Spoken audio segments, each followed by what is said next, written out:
از روی تو دل کندنم آموخت زمانه. این دیده از آن روست که خوناب فشانه است. دردا و دریغا که در این بازی خونین بازیچه ایام دل آدمیان است. تنها با گلها گویم غمها را،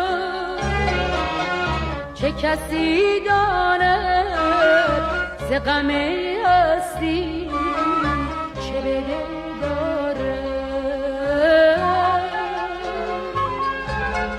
به چه کس گویم شده روز من چو شب تاره.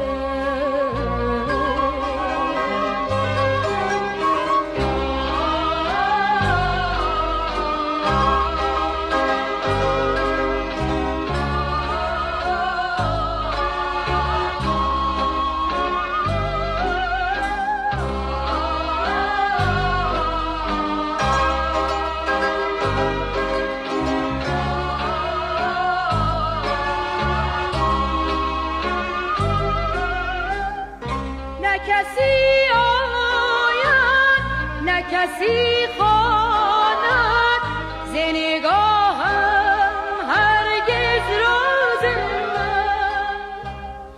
بشنو امشب غم پنهانم که سخنها گوید ساز من. تو ندانی تنها همه شب با گلها سخن دل را میگویم من.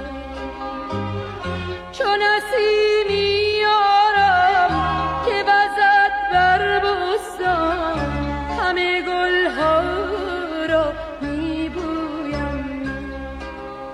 تنها با گلها گویم غمها را،